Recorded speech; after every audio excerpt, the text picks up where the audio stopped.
Hello everyone. In this video, we will talk about the bonding triangle and the polymers. So bonding triangle is a very small topic, so that's why I included polymers also in this, which is both the topics are from the bonding, the structure two, from models to materials. So this is the triangle that will be given in the section 17 of the data booklet. How and why this is used to decide the nature of a particular substance. Like what type of bonding will it have? There are primarily three types of bonding majorly: ionic, metallic, and covalent. Okay? Polar covalent is somewhere between covalent and ionic. So as the covalent becomes more and more polar, the extreme case of polar is ionic. Like if I take ClCl, this is the non-polar. So this is completely covalent. If you take HCl, where this is delta plus and delta minus, this is polar covalent. And if I take NaCl, this is Na1 plus and this is Cl1. They don't have a covalent bond between them. There is an ionic. Okay. So how does this go from covalent to polar covalent to ionic? The difference in the electronegativity. So basically the difference in the electronegativity between these two is zero. Difference in the electronegativity between these two is more than zero, but it is less than 1.8. And difference in the electronegativity between the Na and the Cl is more than 1.8. So as the difference in the electronegativity increases, the molecule goes from non-polar covalent to polar covalent to ionic. Okay, now coming back to the triangle and how to read and interpret the nature of the substance. You will be given a substance. Let's take, for example, fluorine. Okay, I've taken those examples in the table above. Okay, so fluorine, whose electronegativity is 4.0. So in the fluorine, because it's an element, I will have to take two values. In all the cases, I have to take two values, X and Y. For example, like a sodium chloride. So this is sodium, this is chlorine. This is sulfur dioxide and S and O this way. The two elements in the compound. But if there is an element itself, suppose fluorine, so I'll take fluorine and fluorine only. Both the elements will be, both the X and Y will be fluorine and fluorine. So I need to do two calculations here. First, I need to subtract the electronegativities of the two elements. So obviously, if both the elements are fluorine and fluorine only, then the difference in the electronegativity will be zero. Electronegativity of fluorine is 4.0. Then you take the average electronegativity of all of them. So this is 4.0, this is 4.0, sum of the two divided by 2 is again 4.0. So average is 4.0, difference is 0. Difference is 0. Now these two values, difference in the electronegativity and average electronegativity, these are the X and the Y axis. You can see the Y axis here is electronegativity difference. And here is the average electronegativity. Average electronegativity 4.0, which is here. And difference electronegativity is 0. But this point corresponds to this. So fluorine ka type of bonding is here, which means extreme covalent.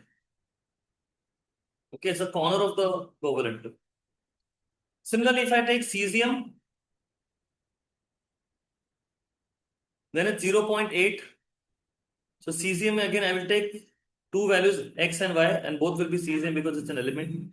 So difference in the electronegativity of here again will be 0, and the average will be 0.8. So 0 and 0.8. So this is where the cesium is. That's why cesium is most metallic. Okay? Most metallic compound element. And fluorine is the most non-metallic. You know that it's top of the group 17 halogens, and this is bottom of the group 1. So most metallic cesium, most non-metallic fluorine. Now, if I take the compound of cesium fluoride, then I have to take the difference and the average. So the difference will be 4.0 minus 0.8, which is 3.2. And the average will be 4.0 plus 0.8 divided by 2, which is 2.4. So 3.2 is the difference, which is somewhere here. And 2.4 is the average, which is somewhere here. So you can say that this will fall over here. So this is most ionic. So obviously cesium is most metallic, fluorine is most non-metallic. So combination of most metallic and most non-metallic will be most ionic. Okay, so perfect ionic character. For other compounds, they will lie somewhere in between. For example, I've taken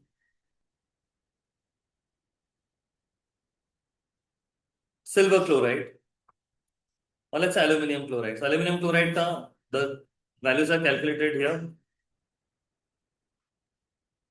Difference in the electronegativity is 1.6 and average is 2.4. So on the graph, 1.6 and 2.4.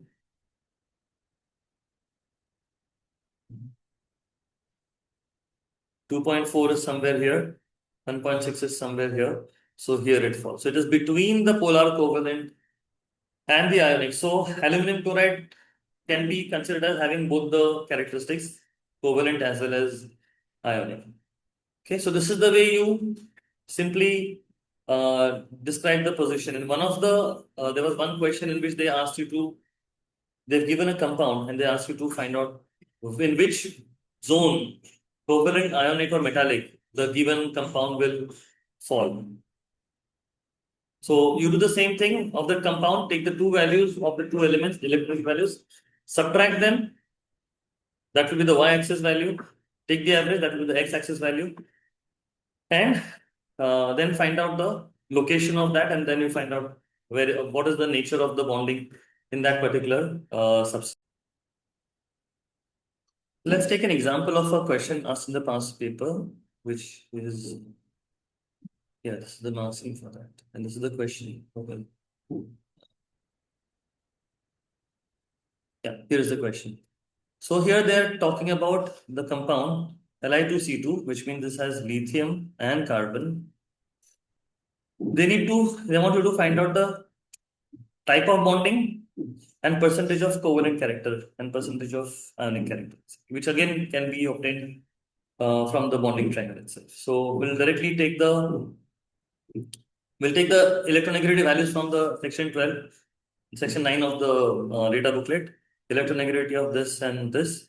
I'll directly take you to the answer of that to save time. So here, so the average electronegativity is 1.8 and the difference in the electronegativity is 1.6. So we have coordinates 1.8 and 1.6 on the bonding triangle. So 1.8 average, 1.6 is the difference. So 1.6 is the difference, which is somewhere here. 1.8 is the average, which is somewhere here. So you can see that this is where the compound Li2C2 will fall. So which is completely in the ionic zone. So the answer to the question is that it has ionic character. That's one mark. Percentage covalent character, if you see, you should um, take the corresponding here. Okay, so this should be this should be the range for this, because in the mark scheme they have given very precise answer 45.55. So I have done with freehand, but if you do with scale, then I guess you will be able to get the exact answer. So 40 no, so they're saying 45 to 55 should be the acceptable answer. I thought this point. So 45 to 55 should be the acceptable answer for this here. Okay, so somewhere here. Okay, so that's the covalent character. Ionic character also they ask you, you can approximate give the range here. So depending on ionic character, covalent character, you can see where the point is lying, and then accordingly give the percentage covalent character and percentage ionic character. Okay. So I will end the video here. The polymers के लिए I will record another video. So that's all about the bonding triangle in this video.